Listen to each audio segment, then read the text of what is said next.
Right. ఇక భారత్లో చక్కెర ధరలు బగ్గుమంటున్నాయి. సామాన్యుడి వంటింట్లో నిత్యావసరంగా మారిన చక్కెర ఇప్పుడు కొనేందుకు కూడా ఆలోచించాల్సిన పరిస్థితి తీసుకొచ్చింది. కేవలం 3 నెలల్లోనే చక్కెర ధరలు ఏకంగా 40% పైగా పెరగడం కలకలం రేపుతుంది. ఇక గత 15 రోజుల్లోనే కిలో చక్కెరపై 15 రూపాయలకు పైగా ధర పెరగడంతో ప్రస్తుతం పలు ప్రాంతాల్లో కిలో చక్కెర ధర 45 రూపాయల నుంచి ఏకంగా 65 రూపాయల వరకు చేరింది. చక్కెరను చక్కెర ఉత్పత్తికి కాకుండా ఇథనాల్ తయారీకి మళ్లించడం వల్లే దేశంలో చక్కెర కొరత ఏర్పడుతుందని ప్రతిపక్షాలు ఆరోపిస్తున్నాయి. ఇథనాల్ ఉత్పత్తికి చెరకు మళ్లింపు చేయడంతో చక్కెర ఉత్పత్తి తగ్గి ఫలితంగా ధరలు ఆకాశాన్ని అంటుతున్నాయని ప్రజలు కూడా ఆందోళన వ్యక్తం చేస్తున్నారు. మరి దేశవ్యాప్తంగా చక్కెర ధరల పెరుగుదలపై చర్చ జరుగుతున్న వేళ కేంద్ర ప్రభుత్వం మాత్రం ఈ ఆరోపణలు ఖండిస్తోంది. ఇథనాల్ ఉత్పత్తికి చెరకును మళ్లించడానికి ప్రస్తుత చక్కెర ధరల పెరుగుదలకు కూడా నేరుగా సంబంధం లేదని స్పష్టం చేస్తోంది. ఈ ఏడాది చెరుకు పంట దిగుబడి తగ్గడం వల్లే చక్కెర ఉత్పత్తిపై ప్రభావం పడిందని కేంద్ర ప్రభుత్వం కూడా చెబుతున్నటువంటి సందర్భం మనం చూస్తూ ఉన్నాం. సో మరి దీని గురించి మనం చర్చిద్దాం. మన చర్చలో పాల్గొంటున్నారు బండారు రామ్మోహన్ రావు గారు, సీనియర్ రాజకీయ విశ్లేషకులు. Welcome sir. సార్, మనం చూస్తూ ఉన్నాం ప్రధానంగా చక్కెర ధరలకు సంబంధించినటువంటి విషయం చూస్తే గతంలో కానీ ఈ మధ్య కాలంలో కానీ అసలు చక్కెరని వాడొద్దు అంటూ కూడా కొంతమంది దేశ ప్రజలు కానీ తెలంగాణ, ఏపీ కానీ చాలా వరకు అయితే యూజ్ చేస్తూ ఉన్న అవార్డు. బట్ అది పక్కన పెట్టిద్దాం. బట్ ఇప్పుడైతే ఈ యొక్క చక్కెర ధరలు అయితే పెరుగుతున్నటువంటి వైనం కనిపిస్తూ ఉంది. ఈ ఇథనాల్కి సంబంధించినటువంటి విషయం వల్లనే ఇథనాల్ని అంటే ఈ చక్కెరకు సంబంధించినటువంటి విషయం చూస్తే దానికి మళ్లించడం వల్లనే ఇలా పెరుగుదల వస్తూ ఉంది, పెరుగుతున్న ఈ రేట్లు అంటూ కూడా ప్రతిపక్షం ఆరోపిస్తూ ఉంది. అసలు ఇది వాస్తవమైనా సరే దీనికి సంబంధించి చక్కెర ధరలు పెరగడానికి ఇదేనా కారణం, ఇంకేమైనా కారణం ఉండొచ్చు అంటారా? ఆనంద్, మీకు అట్లాగే స్వాతంత్రకి నమస్కారం. నేను ఒక రైతుగా సార్ దాదాపు 35 ఏళ్ల క్రితమే నేను విత్తనాలు చెరుకు నుంచి తయారు చేయాలని ప్రతిపాదించడం వాడిని ఖచ్చితంగా తయారు కావాలని కోరుకున్నాను. ఎందుకంటే రైతుల ప్రయోజనాలు చూశారు. మధ్యతరగతి వాళ్ళ ఎంబడే రాజకీయ పట్ల పడితే కానీ చక్కెర ధర 40 అయినా 60 అయినా మీరు అన్నట్టు ఇంతకుముందు మధుమేహానికి మన భారత ఒక పెద్ద ఫ్యాక్టరీ తయారయ్యింది కదా. డయాబెటీస్ పేషెంట్లు చాలా ఎక్కువ మంది అయ్యారు. అది దానికి ఏదో కుట్ర ఉంది. ఎందుకంటే దాన్ని కూడా మెల్లమెల్లగా ప్రమాణాలు తక్కువ చేయడం, అంటే గతంలో 140 దాకా తినకముందు 140 ఉంటే ఏం కాదంటే ఇప్పుడు 100కి తగ్గించడం కదా బ్రేక్ఫాస్ట్ కన్నా ముందు.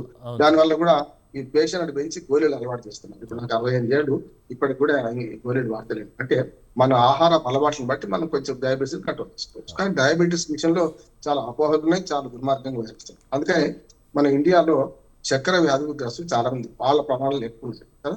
దాంతో చాలా వరకు చెరకు వాడటం తక్కువ, చక్కెర వాడటం తక్కువ.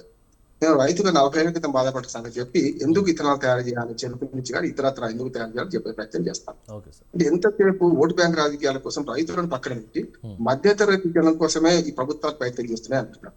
నేను కేంద్ర ప్రభుత్వాన్ని పూర్తిగా సమర్థిస్తున్నాను. పెరిగిన పాట వాస్తవం కాదు, కానీ 40 రూపాయల మీద 55 రూపాయలు అయింది ఈ 15 రోజులు, ఈ నెల రోజులు. దానికి కారణం చెప్తాను. అంటే ఎప్పుడు కూడా బ్లాక్ మార్కెట్ ఎట్లా సిద్ధంగా ఉంటారంటే అది ఒక బహానా చూపించి పెంచే ప్రయత్నం చేస్తాను. అంటే ఎవరు లాభపడతారు? చివరిగా రైతు లాభపడాడు. నేను జనతా గవర్నమెంట్ 70 ఏళ్ళు, అంటే దాదాపు 40 ఏళ్ల క్రితం 120 రూపాయలు టన్ను చెరుకు అమ్మాను. ఎక్కడికి?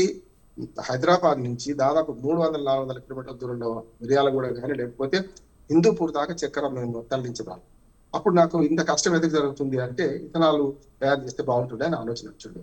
ఇవాళ వంట చెరుకు కంటే అధ్వానంగా ఉంది చెరుకు ధర. చూడండి, మీరు ఫ్యాక్టరీ వాళ్ళని లాభపడుతున్నారు, చెరుకు చక్కెర తిన్న వాళ్ళు ఏమో ఎక్కువ రూపాయలు అంటున్నారు. కానీ యాక్చువల్ గా 2500 రూపాయలు టన్ను, అంటే 1000 కిలోలు 2500 రూపాయలు, అంటే 2.5 రూపాయల కిలో ఉన్నాయి కదా. అంటే ఎంత అధ్వానం! అంటే మీకు వంట చెరుకు కూడా దొరుకుతలేదు దానికి. కానీ సంవత్సరం అంతా రైతు కష్టపడితే తప్ప ఆ పంట సంవత్సరం అంతా నీటి శాతం ఎక్కువ, నీళ్ళు ఎక్కువనే తీసుకుంటుంది, ఇవన్నీ ఎక్కువ తీసుకుంటుంది.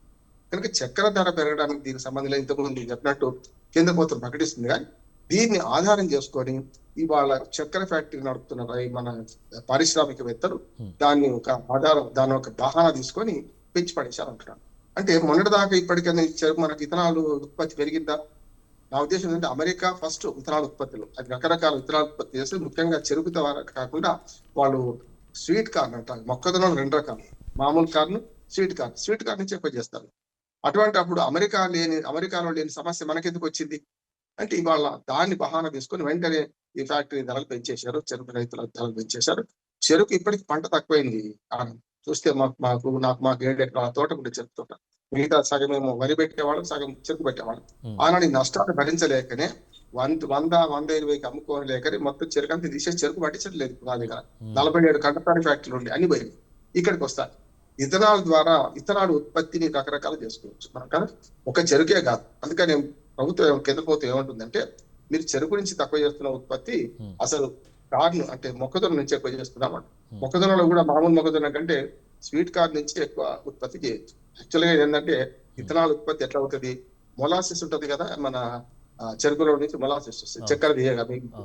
అది ఏం చెప్తుంది ఇప్పటిదాకా అంటే, దాన్ని మద్యం తయారీకి అమ్ముకుంటున్నారు. యాక్చువల్ గా ఒక చెరుకు రైతు పండిస్తే ఆయనకు వచ్చే దానికంటే 3 లాభము, 3 అంటున్నారు. 25% రైతుకు వస్తే 75% చెరుకు ఫ్యాక్టరీ రైతులు. అట్లానే మొలాసిస్ అంటే దాని ద్వారా మొలాసిస్ ఎవరికి ఉంటారు, అక్రమంగా అమ్మడానికి వీల్లేదు, గవర్నమెంట్ కి ఉంటుంది. గవర్నమెంట్ ఏం చేస్తుంది, IMFL తయారు చేసి మనకు అటో రేట్లకు అమ్ముతుంది. అంటే ఎన్ని రేట్లు అనుకుంటున్నారు, 20 రూపాయల బాటిల్ కు, కేవలం 20 రూపాయల బీర్ బాటిల్ కు 120 రూపాయలు అమ్ముతుంది. అంటే ఎన్ని రేట్ల లాభం చూడండి. గవర్నమెంట్ మొలాసిస్ ద్వారా వచ్చే ఆదాయం మొత్తం గవర్నమెంట్, ఈ ఫ్యాక్టరీ వాళ్ళు పంచుకుంటున్నారు. కానీ రైతుకు మాత్రం నోట్లో మనం వస్తున్నారు, చక్కెర కాదు మన్నే వస్తున్నారు. అంటే చెరుకు రైతుల చేదు బతుకులు అని నేను ఆర్టికల్ కూడా రాశాను ఆ మధ్య. అందుకని ఏమంటానంటే, ఇవాళ ఈ చూపెట్టుకొని అమాంతంగా చక్కెర పండించే చెరుకు రైతులు నష్టపోతున్నారు. చక్కెరను ఉత్పత్తి చేసి అమ్మే వ్యాపారస్తుల కోసం ఈ బహానా తీసుకొస్తున్నారు. ఇక్కడికి వస్తే ఏంటంటే, మనకు ఈ ఇథనాల్ అనేది ఒక్క చెరుకు నుంచే కాదు, మొక్కజొన్న తయారు చేయొచ్చు. అట్లాగే సులభమైన పద్ధతులు ఉన్నాయి కదా, మనకు కానుగ గింజల నుంచి కూడా ఇథనాల్ తయారు చేయొచ్చు. కానుగ గింజల నుంచి నూనె తీసిన తర్వాత, ఆ నూనె మాకు తినడానికి పనికిరాదు, కానీ కానుగ గింజల నుంచి నూనె తీసిన తర్వాత ఆ పిప్పి మిగులుతుంది కదా, దానిలోని రసాయన తీసేసి దాన్ని ఫెర్మెంటేషన్ అంటారు. ఫెర్మెంటేషన్ లో ఏమైందంటే పులియ కొడతాం. యాక్చువల్ గా మీరు చూడండి, కళ్ళు కూడా, ఈత కళ్ళు పొద్దున్నే చాలా స్వచ్ఛంగా ఉంటుంది, కళ్ళు కాదు అంటే అప్పటికి ఆల్కహాల్ కాదు, ఎండ పడితే ఆల్కహాల్ అవుతుంది కదా, అంటే పులుస్తుంది అది. ఇదే అంతే. ఎప్పుడైతే కానుగ గింజల నుంచి వచ్చే ఆయిల్ తీసి, ఆయిల్ తీయగా మిగిలిన వ్యర్థాల నుంచి ఉలియ పెడితే ఇథనాల్ వస్తుంది కదా. మరి కానుగ చెట్లు వేస్తే ఎవడొద్దన్నాడు, ఈ కానుగ చెట్లు రోడ్డు పక్కన ఎక్కడ పడితే అక్కడ పెరుగుతాయి కదా. ఒక్క కానుగ చెట్టుకు దాదాపు 50 నుంచి 60 కిలోల కాయ వెళ్తుంది. అటువంటి అప్పుడు మనం సులభంగా తయారయ్యే దాన్ని పెట్టుకుని కానుగ ఆకు నుంచి కూడా నూనె తీయచ్చు ఆనంద్. కానీ ఏంటంటే కొంచెం ఖరీదైంది, దానికి పెద్ద పెద్ద ఫ్యాక్టరీలు కావాలి. కానుగ ఆకుల నుంచి కూడా నూనె తీయచ్చు. కానుగ ఆకులు తొందరగా పెరుగుతాయి. మీ పందిళ్ళు వాటి చేస్తారు కదా, చాలా చదువు పందిళ్లకు. అట్లా మీరు చూస్తే ఒక్క చెరుకు నుంచి, చక్కెర నుంచే తీయాల్సిన అవసరం లేదు. కానీ ఒక్కొక్క దేశంలో వాళ్ళ పంటలను బట్టి ఇది ఎక్కువ చేస్తున్నారు. ఉదాహరణ బ్రెజిల్ ఉంది అనుకోండి. సార్, ఇప్పుడు ఎందుకు ఇదంతా ఇంత పబ్లిసిటీ అయింది? ఇప్పుడు చెరుకు నుంచే ఇథనాల్ తయారు చేస్తా ఉన్నారు, చెరుకే అని చెప్పేసి ఎందుకు ఇంత పబ్లిసిటీ చేస్తారు సార్? ఇప్పుడు మీరు ఎన్నో విషయాలు చెప్పారు, ఇప్పుడు కూలంకషంగా వివరించి కూడా. సో అన్ని తెలియదా వాళ్ళకు? తెలుసు, కానీ ప్రభుత్వం ఎప్పుడు కూడా మధ్యతరగతి పక్షాలు ఉంటాయి. నేను చెప్తున్నా, ఎప్పుడు కూరగాయల ధరలు పెరిగిందనో, వారి మన బియ్యం ధర పెరిగిందని ఏ వినియోగదారులు చచ్చుకోలే కదా. ఏమైతే ఇప్పుడు మనకు ఫ్రీగానే పనిచేస్తున్నాం. కానీ రైతు ధరలు పడిపోయిన చచ్చిపోయిన ఆత్మహత్య చేసుకుంటున్నారు కదా. రైతుల గురించి ఎవడు పట్టించుకోడు. టమాటా ధర పెరిగితే ఏమి కొనేటట్టు లేదు, ఏమి తినేటట్టు లేదని మన మీడియా ప్రచారం చేసేది కదా. నిజంగా చెప్పాలంటే రైతు బతుకు అధ్వానంగా ఉన్నప్పుడు ఎవరైనా పట్టించుకుంటున్నామా? టమాటా ధర ₹1 పడిపోతే ఎవరికి పట్టించుకో. 20 రూపాయలు దాటిందంటే టమాటా ధర అమాంతం పెరిగిపోయింది, అగ్గి మీద గుగ్గిలం అయితే మనం కొన్ని గొడవ పెడతాం. రైతుకు రూపాయి వచ్చే లాభాన్ని ఎందుకు కాదంటున్నారు? నేను చెప్తున్నా, ఇథనాల్ ఉత్పత్తి చేయాల్సిందే. అవును, చక్కెర ధర పెరుగుతుంది, నష్టం ఏముందని అడుగుతున్నాను. చక్కెర ధరను వాడేవాడు భరిస్తాడు, నేను చక్కెర తక్కువ వాడతా. అటువంటిప్పుడు అసలు చక్కెర వాడకేం తక్కువైంది మీరు అన్నట్టు. కనుక చెరుకును మన ఇంధనంగా వాడుకునే క్రమంలో కొన్ని దేశాలు అనుభవాలు చెప్తాను. ఉదాహరణకు మనకు బ్రెజిల్ ఉంది అనుకోండి.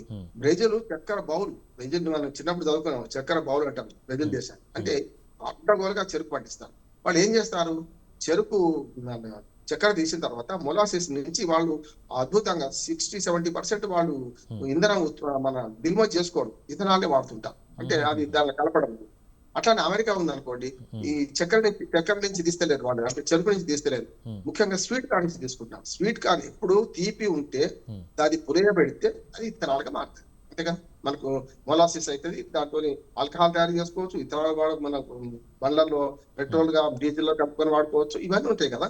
అందుకని నేను ఏమంటున్నా అంటే, ఇక్కడ సమస్య ఎందుకు వచ్చిందంటే, ఈ మధ్య ఇథనాల్ వాడితే బండ్లు చెడిపోతున్నాయి. గడ్కరీ గారు కరెక్ట్. నిజంగా చెప్పాలంటే ఎప్పటి నుంచి వాడాలి, ఎప్పటి నుంచో ప్లాన్ చేశారు. 2021లో ఇథనాల్ ను తయారు చేసే క్రమంలో ఇథనాల్ కు సంబంధించిన ఇంజన్లు ఇథనాల్ వాడితే కూడా చెడిపోయి ఇంజన్లు తయారు చేయమని 2023 నుంచి అవే మోడల్ రావాలని ప్రభుత్వం రూల్ పెట్టింది. 23 తర్వాత వచ్చేటివన్నీ ఇథనాల్ తట్టుకొని పార్ట్స్ చెడిపోకుండా ఉండే ఆ వాహనాలు వచ్చినాయి. ఇప్పుడు నాది ఉదాహరణ 2022 అనుకోండి, ఇంటర్మీడియట్ అటు కాదు ఇటు కాదు కదా. అప్పుడు ఏమైతే నా దాంట్లో ఇథనాల్ పెట్రోల్ పోస్తే పోతాయి. ఇప్పుడు దేశంలో 100కి 23 తర్వాత వచ్చిన 12-15% ఉంటే 80% వరకు పాత వాహనాలు ఉన్నాయి కదా. 2023 కన్నా తక్కువ ముందు తయారైనవి. మరి అవినీట్లో చెడిపోతున్నాయి కదా. కేంద్ర రవాణా శాఖ మంత్రి గడ్కరీ గారు ఒప్పుకున్నాడు కదా, ఏమని అంటే మనకు పూర్తి స్థాయిలో కానీ 10 నుంచి 20% కలుపుతున్నాం, మనకు రబ్బర్ పార్ట్స్ పోతున్నాయి, ఇంజన్ కొంచెం సమస్యలు వస్తున్నాయి అని మన కేంద్ర మంత్రి గారు ఒప్పుకున్నారు కదా. ఏం చేయాలి? ఈ సంధికాలంలో 2023 తర్వాత ఇంప్లిమెంట్ చేద్దాం అనుకుంటే ఒక 5 ఏళ్ళు ఆగి చేయాలి కదా. ఇప్పుడు దానివల్ల ఇంజన్లు పాడవుతున్నాయి, ఇంధనం కూడా తక్కువ, అంటే మండే గుణము మీకు పెట్రోల్ డీజిల్ కంటే తక్కువ ఉంటుంది. అంటే అందుకని చూడండి, మొత్తం ఇథనాల్ ఎందుకు వాడతలేదు? ఇథనాల్ మొత్తం వాడితే బండి స్టార్టే కాదు. ఆ 20% నుంచి 80% దాకా పోతా ఉంటున్నారు కదా. బండి మండాలంటే మనకు కార్బన్ మన ఇంజన్ స్టార్ట్ కావాలంటే కార్బన్ మండాలి కదా. మండే గుణం పెట్రోల్ డీజిల్ ఎక్కువ ఉంటుంది, ఇథనాల్ తక్కువ ఉంటుంది. అందుకని వాళ్ళు ఏం చేస్తారంటే ఇథనాల్ వాడే క్రమంలో కొంత వాడుతూ చేస్తున్నారు. అందువల్ల ఏమైతుంది, ఇంధనం ఎక్కువ పడుతుంది. లీటర్కు దాదాపు 10 కిలోమీటర్లు వచ్చింది అనుకోండి, ఇది వరకు ఒక కారు, పెద్ద కారు చెప్తున్నాం, అది 8 కిలోమీటర్లు వస్తుంది. ఇప్పుడు ఏది 20% ఇంధనం వాడడం వల్ల మరి వచ్చిన లాభం గువ్వలకు గుంజి అన్నట్టు వచ్చిన లాభం ఇందులో పోతుంది కదా. అయితే ఇంజన్ చెడిపోతుంది, లేకపోతే మన తక్కువ మన మైలేజ్ ఇస్తున్నది. ఈ 2 వల్ల నష్టమైతుంది కదా మనకైతే. అందుకనే వాడే ముందు మొదలు ఏం చేయాలి, ప్రజలకు అవగాహన కల్పించాలి. రెండోది ఏంటంటే ఏది ఇంధనం వాడుతున్నాం అని చెప్పాలి. ఇప్పుడు కేంద్ర ప్రభుత్వం చక్కెర ధరలు పెరగడానికి ఇంధనానికి ముడిపడి ఉన్నది అని, చక్కెర ధర పెరగడానికి ఇంధనం ఇథనాల్ వాడడానికి ముడిపడి ఉందని ప్రజలు అందరూ అంటుంటే కదా ఇప్పుడు వివరణ ఇచ్చింది. మేము మొక్కజొన్న ఇచ్చింది ఎక్కువ చేస్తున్నామని. మొక్కజొన్న కూడా మనకు అవసరమైంది. ఇప్పుడు ఉదాహరణ చూడండి ఆనంద్, మీకు పౌల్ట్రీ పరిశ్రమకు మొక్కజొన్న అవసరం కాదు. పౌల్ట్రీ పరిశ్రమ బతుకుతుందంటే మొక్కజొన్నతోనే కదా. ఎందుకంటే గతంలో మేము తెలంగాణలో అయితే మక్కలు, జొన్నలు, ఐదలు అంటే రాగులు ఇవన్నీ తినేవాళ్ళం. అటువంటిది ఇప్పుడు ఏమైంది, ఇది తినడం తక్కువైంది. ఆహార ధాన్యాలు కాకుండా మనకు ఈ కోళ్ల పాలలకు, చేపల ఆహారంలో కూడా మొక్కజొన్న వాడతారు. అయితే అది చేస్తున్నాం కదా మనం. అందుకని చేప పొట్టు కానీ ఇటు మన దీనిలో వాడుతుంటాం, మన చేప పైపొర పొట్టు కూడా. అందుకని ఏమంటా అంటే ఏదైనా సరే వ్యవసాయాన్ని బాగుపరిచే చర్య ఏదైనా మంచిది ఆహ్వానిస్తాం. అవును, చక్కెర ధర పెరుగుతుంది, చెరుకు రైతుల లాభం కావాలా లేదా? చెరుకు రైతులు మొత్తం మెల్లమెల్లగా ఉత్పత్తి తగ్గించు. చెరుకు గతంలో ఉత్పత్తి లాగా లేదు, కేవలం పెద్ద ఫ్యాక్టరీలు నడుస్తున్నాయి. చిన్న ఫ్యాక్టరీలు, కండసారి ఫ్యాక్టరీలు మూతపడ్డాయి. కనుక ఇప్పుడు ఏం చేయాలంటే చెరుకుకు మంచి ధర ఇచ్చి, మీరు చెరుకు మన చక్కెర కొంచెం 2 రూపాయలు ఎక్కువైనా సరే నష్టం లేదు, కానీ ఇథనాల్కి వాడితే తప్పు లేదు అంటాం. కానీ చెరుకు రైతులు నష్టపోతుండ్రు, మరి ఫ్యాక్టరీ రైతులు ఏం బాగుపడుతున్నారు, చక్కెర ధర పెంచేశారు అన్నప్పుడు ఏం చేయొచ్చు అంటే మధ్య మార్గంగా నా సలహా ఏంటంటే చక్కెర ద్వారా అంటే చెరుకు ద్వారా ఇథనాల్ ఉత్పత్తి ఆపి నేను 2 మార్గాలు తయారు చేయం. ఒకటి మామూలుగా జొన్నలు, మొక్కజొన్నలు ఉంటాయి కదా, మొక్కజొన్నలో మామూలు మొక్కజొన్నలకైతే దోకాలేదు, అందులో ఇతర స్వీట్ తక్కువ ఉంటుంది కనుక ఇథనాల్ రాదు, వస్తుంది కదా తక్కువ వస్తుంది. స్వీట్ కారణాలు పెంచాలి, పెంచి దానికి కూడా పరిణామాలు ఉంటాయి. ఇప్పుడు ఒక దగ్గర మన ఏమంటారు, ఒకటి కదిలిస్తే ఇంకోటి కదులుతుంది అన్నట్టు. ఇప్పుడు మనం స్వీట్ కార్న్ ఉంది అనుకోండి, 5 రూపాయలకు స్వీట్ కార్న్ మనకు మార్కెట్ లో దొరుకుతుంది కదా, ఏది కాలువది మనకు జనరల్ గా ఉడకబెట్టింది. అదే స్వీట్ కార్న్ వాల్యూ యాడ్ చేస్తే మన సినిమా థియేటర్లకు ఉంటే 50 రూపాయలకు చిన్న కప్ ఇస్తాడు మనం, అంటే 4 కప్పులు ఒక మొక్కజొన్న కంకిలో కదా. అంటే ఇప్పుడు ఏమైతుందంటే దీని వల్ల మళ్ళీ స్వీట్ కార్న్ ధర కూడా పెరుగుతుంది మనకు. రేపు సినిమా థియేటర్ లో మనకు పాప్కార్న్ కొనుక్కున్నా కొనుక్కున్నా రేటు పెరుగుతుంది కదా. మరి ఒకదానికి వ్యవసాయ ఉత్పత్తులు వ్యవసాయానికి వాళ్ళ ఆహార ధాన్యాల కంటే ఎక్కువ ఉత్పత్తి చేసి ఇతరాలు తయారు చేస్తే తప్పేంది అంటున్నాను. చెరుకు ఎక్కువ ఉత్పత్తి చేసి, మనకు మొక్కజొన్న ఎక్కువ ఉత్పత్తి చేసి, ఇవన్నీ చేసి ఇతరాలు తయారు చేసుకుంటే నష్టమైంది. రైతు కూడా బతుకుతాడు కదా, అప్పుడు రైతు ధర పెరుగుతుంది కదా. ఇప్పుడు చెరుకు ధర పెరిగితే రైతు లాభపడతారు కదా. మరి చక్కెర రైతు ధర పెరుగుతుంది అని చెరుకు రైతును ఆగం చేద్దామా? తప్పు కదా. అందుకని ఏమంటారంటే రైతు దృక్పథంతో ఆలోచిస్తే అది ఏదైనా సక్సెస్ అవుతుంది. కేవలం వ్యాపార దృక్పథము, మధ్యతరగతి జీవితం కోసం ఆలోచిస్తే కూరగాయల ధర పెరగాని, టమాటాల ధరలు పెరగాని, మధ్యతరగతి వాడు కూడా ధరలు పెరిగి చచ్చిపోవాలి. స్పష్టంగా మాట చెప్తున్నాను, నేను మధ్యతరగతి వాడిని. కానీ పేదలు, రైతులు మాత్రం ధరలు తగ్గినాయి, పండిన పంటకు సరైన విలువ రాలేదని చచ్చిపోయిన వాడు ఆత్మహత్య చూస్తున్నాం. రైతుల ఆత్మహత్యలు. రైతుకు వాల్యూ యాడెడ్ వచ్చేది అన్ని ఏదైనా సరే, చెరుకు నుంచి చేస్తారా, ఇతరాలు మొక్కజొన్న స్వీట్ కార్న్ నుంచి చేస్తారా, ఈ రెండింటికంటే ఇంకొక మార్గం ఏంటంటే ఆహార ధాన్యాలు పక్కన పెడతాం. మనం ఏం చేయొచ్చు అంటే ఇథనాల్ ఈ మన కానుగ గింజలు నుంచి తయారు చేయొచ్చు. చూడండి మీరు రోడ్డు పక్కన అన్ని కానుగ చెట్లు పెడుతున్నారు చూస్తున్నారు మీరు, చాలా ఏపుగా పెరుగుతుంది, మంచిగా పెరుగుతుంది. అవును. ఒక గింజల నుంచే కాకుండా ఆకు నుంచి గనక ఇథనాల్ తయారు చేసే ప్రక్రియ కొంచెం క్లిష్టతరమైంది. నేను దాన్ని తరువుగా చదివిన దాంట్లో ఏంటంటే పెద్ద పెద్ద బల్క్ మన ఫ్యాక్టరీస్ కావాలి, అంటే దాని యంత్రాంగం పెద్దది కావాలి, యంత్రాలు పెద్దవి కావాలి, కొంచెం ప్యూరిఫికేషన్ పెద్దది కావాలి. వట్టిగా మామూలు కాకుండా గింజల నుంచి తీసినంత ఈజీగా రాదు అది చేయొచ్చు. లేదు ఏదైనా సరే మన ఉత్పత్తి ఖర్చు అసలు కంటే ఇది చారణ కోడికి పారణ మసాలా కావద్దు కదా, మన పెట్రోల్ డీజిల్ ధర తక్కువ ఉండాలి. అంతే కదా, ఇప్పుడు ఎందుకు ఇథనాల్ వాడమంటున్నాం? పెట్రోల్ డీజిల్ ఏమో మనం వేరే దేశాలకు దిగుమతి చేసుకోవడం వల్ల మనకు విదేశీ మార్గ ద్రవ్యం పోతుంది. మన దగ్గర నుంచి పెద్దగా మూడు పోతాయి. ఒకటేమో పెట్రోల్ డీజిల్ మీద విదేశీ మార్గ ద్రవ్యం అంత ఖర్చు, రెండోది పప్పు ధాన్యాలు నూనె గింజల మీద కదా, మూడోది అదే గట్టిగా మాట్లాడితే రెండోది అనవచ్చు బంగారం మీద. బంగారం అనేది ఉత్పత్తి కాదు, కొనుక్కొచ్చుకుంటాం. అప్పుడు విదేశీ మార్గ ద్రవ్యం ఎందుకు బంగారం ఎందుకు కొనొద్దు అన్నాడు, పొదుపు చేయమని ఎందుకన్నారు మోడీ గారు? బంగారము మన దగ్గర తెచ్చుకొని పెట్టుకుంటాం అట్టుగానే, కానీ విదేశీ మార్గ ద్రవ్యం కోట్ల రూపాయలు, లక్షల కోట్ల రూపాయలు మనం చెల్లించాల్సి వస్తుందని. అట్లాగే నూనె గింజలు పప్పు దినుసులు మనం పండించుకుంటే దిగుమతులు ఆపొచ్చని. దాంతో పాటు పత్తి గింజల నుంచి కూడా నూనె తయారు చేస్తారు కదా. ఈ వ్యర్థాల నుంచి ఇథనాల్ తయారవుతుంది, కానీ తక్కువ మొత్తంలో. అన్నిటికంటే మనం వాడుకోవాల్సింది ఏంటంటే చక్కెర, అంటే చెరుకు కంటే, స్వీట్ కార్న్ కంటే కానుగ ఇత్తనాల దాని ద్వారా తయారు చేస్తే ఎక్కువ పరిశ్రమ పెద్దది పెడితే బెస్ట్. కొంచెం సేకరణ కష్టమవుతుంది. దానిలో ఇబ్బంది ఏంటంటే మీకు కానుగ తోటలు లేవు ఎక్కడ కూడా, రోడ్డు పక్కన అక్కడే ఉంటాయి. సేకరణ దూర పందెం సేకరించాలి కదా మనము. బీడీలు తయారు చేయడానికి మనకు తునికి ఆకు అంటారు, తునికి ఆకు చేస్తారు కదా మన అడవుల నుంచి, అది సేకరణ. ఈ కానుగ గింజలు కూడా సేకరణకు పరిశ్రమలాగా పెట్టండి. కానుగ గింజల సేకరణ అంటే ఇన్ని రూపాయలు, 10 రూపాయలకు ఒక కిలో తీసుకుంటాం మేము అని ప్రభుత్వం కొనండి. అప్పుడు చాలా మంది ప్రజలకు, పేద ప్రజలకు కూడా ఉపాధి కల్పించినట్టు అవుతుంది కదా. ఒక మాట మనసుంటే మార్గం ఉంటుంది. స్పష్టంగా చక్కెర ధర వినడానికి ఈ ఇథనాల్ తయారు చేయడానికి పెద్ద సంబంధం లేదు, ఉన్నది అనిపిస్తుంది పైకి. కానీ ఈ 15 రూపాయలు పెంచే అంటే లేదంటున్నా. 2 రూపాయలు 3 రూపాయలు పెంచితే తప్పేం కాదు. 45 రూపాయలు నుండి మొన్నటి దాకా 2 నెలల క్రితం చక్కెర, ఇప్పుడు 55, 60 అయింది అంటున్నా, 60 దాటింది అంటున్నా, 62, 63 అంటున్నారు. కనుక నేనేమంటున్నా అంటే ఈ 15-20 రూపాయలు పెంచేంత నష్టం జరగలేదు.